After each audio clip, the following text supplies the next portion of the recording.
Shiko, në gjithë raportet e OSBE-Odirit konstatohet një refren. Kush është refreni? Garë e pabarabartë.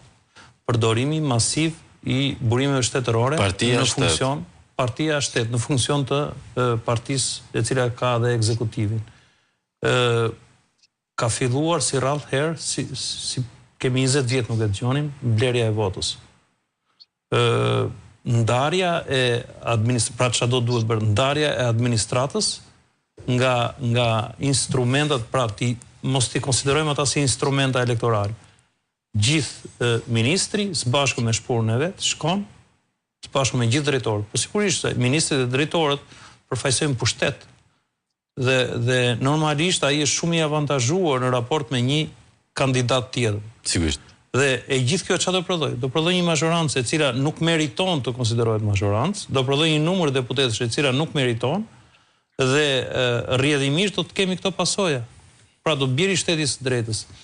Unë besoj që politika, edhe mazhoranca, edhe opozita duhet të jetë sinqert, duhet të jenë të sinqert së pari me votuesit e tyre, duhet të jetë sinqert së dyti me popullin shqiptar, me gjithë, edhe me ata që si pëlqejnë, dhe konsultimi publik duhet të jetë shumë më i gjerë në këtë kontekst, në mënyrë që edhe rezultatet e gjithë kësaj reforme të jenë të pranueshme nga të gjitha palët.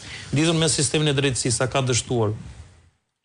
Jo, e tim që ka dështuar, nuk është çështje ka dështuar, është vështirësuar në maksimum sistemi i drejtësisë. Pra qëllimi për cilën u krijua dhe u nis reforma drejtësi ka rënë.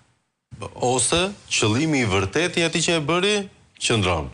Ndoshta. Beleri, një koment fundit, ky raporti OSBE-Odirit më zbavit shumë për faktin se ishte më trondit si që kemi parë ndonjëherë, po su trondit askush se si ja dëgjuam zërin u censurua totalisht, u manipulua, u relativizua dhe ndërkohë europianët ndoshta presin në ndryshim këtu. Flavio, kjo që do të them unë është që si që po e shikoni dhe do lexoni dhe ju papin dhe gjitha klasteret dhe për Shqipërinë janë hapur të gjitha kapituj. Kjo tregon dëshirën e BE-s, e shteteve kryesore, por të 27 shteteve tjera, që Shqipëria të bëhet pjesë e Bashkimit Evropian.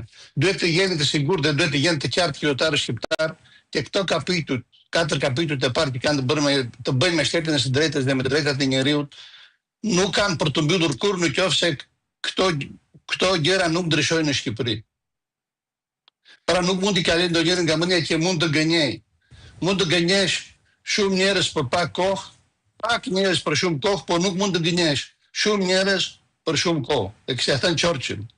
Pra duhet të jemi të qartë që evropianët të gjitha rezolutat e tyre, të gjitha raportet paraqesin situatën pak më mirë se atë që kanë ata në mendje, se unë diskutoj me ata. Sepse duhet të japi dorën dhe duan që integrimi të